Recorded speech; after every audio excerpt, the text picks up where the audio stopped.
There's something I want to show you. I've got to share this with you. If you collect guns, or if you want to find that one certain model that'll actually increase in value rather than just kind of stay the same, or something that would be real easy to unload if you ever needed money, and something you'd be very proud of handing down through the family, you want to get into these Marlin Model 39As, or actually any of the Marlin lever action 22s. And the reason is because they are going to go up. I can guarantee you that. You want to forget everything you know about price right now. A lot of people get stuck on, who'd ever pay $400 or $600 for a used 22 rifle, especially one that looks used, a shooter. And you're going to have to kind of clean out your head on that concept, because the value of firearms, as you know, are going up, and we have to move along with them. So I suggest, if you find a Marlin 39 that was made before 1983, before the crossbolt safety, you want to latch onto that thing. And I'm saying pretty much, if it's a nice one, $900 isn't too much. I mean, if it's a safe queen.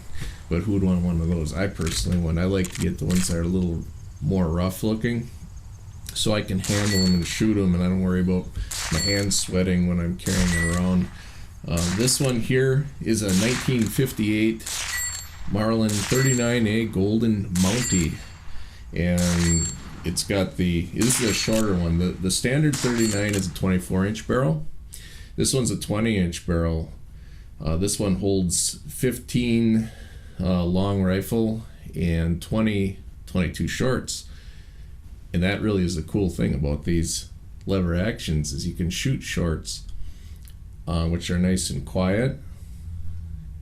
If you want to do some clandestine backyard operations, this is your huckleberry right here. What else can I tell you? This comes from a long line, what they consider one of the longest produced rifles ever made, and it started out as the 1891, which was a side loading action, because it was hard to side load a 22 cartridge without buggering it up. They quickly went to the model 1892, which was front loading magazine like this one. Then later on they came out with the takedown, which was 1897, and then it became the Model 39 in 1921 and the 39A in 1937. So this thing's gone through a lot of minor changes, but nothing too big. So that's why they call it the longest continuous run of any, I don't know if it's any rifle period. I guess pretty much, but definitely any 22. But the great thing about these is they're so smooth. You take one little finger to operate this bolt. That is really, really smooth. They're also very reliable. I did have a problem with this one early on. When I got it, the hammer screw that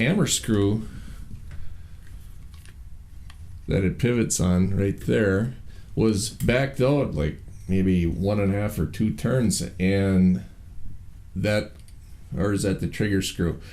One of the screws in there was backed out, and it wouldn't allow the receivers to match up properly.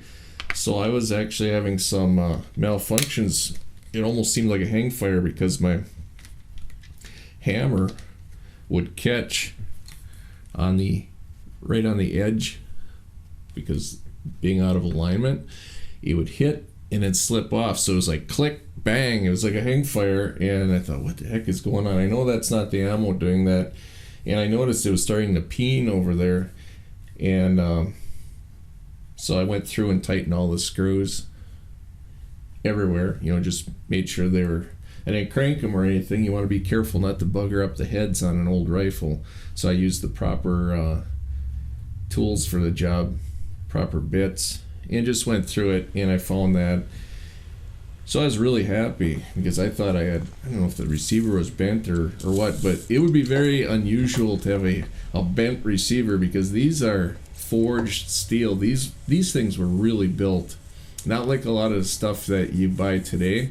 And that's one of the reasons I say don't be afraid to spend some bucks on these things. They are top quality you just can't find anymore. This is an American walnut stock, and back here there used to be the black and white bullseye. On this one it fell out, but I'm sure you've seen them. It's just a plastic insert. I used to think that was a place for drilling for the sling swivel, and a lot of people think that it actually isn't. That's an indicator that Marlin uses to say that's an American walnut stock, and that's what this one is. I like to use 100% pure China tung oil on it on all my walnut stocks. That's why I have that out. I'm just going through them right now. This comes in a square. Actually, there's a variety of handles for this thing. For these 39As, this is the round one. I kind of like the square one better. I like the looks of it. And then they also have the curved one because the 39As, not the Mountie, but the other ones come in you can get them in a pistol grip stock. I prefer the straight because you can hang on to it and carry it around like this.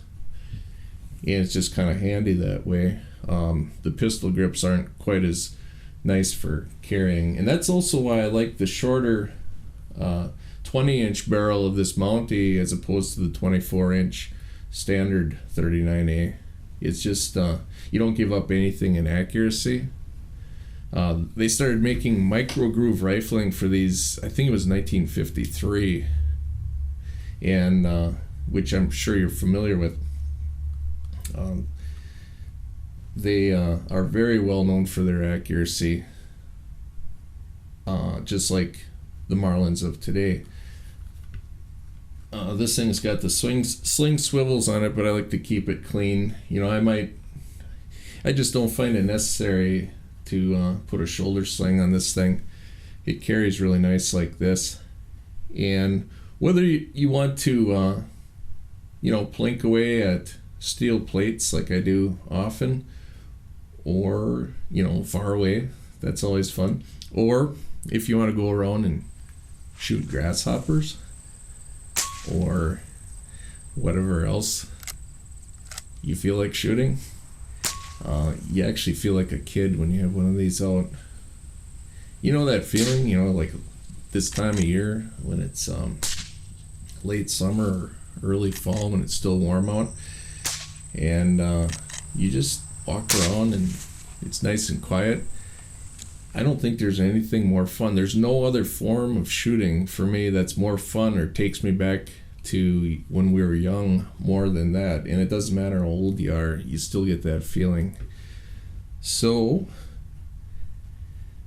I hope that you can find yourself a Marlin 39A or any one of the versions of this rifle.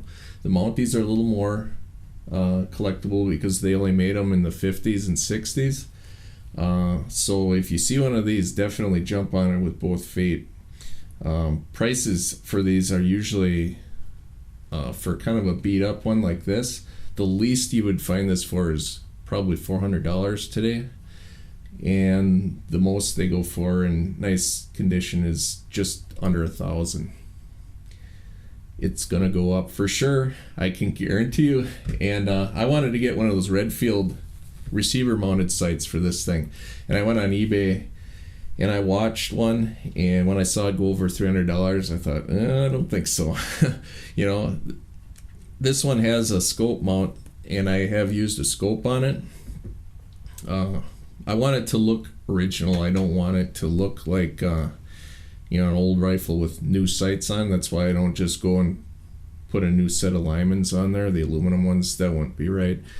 and the old Redfields or the old Lymans are just too expensive now.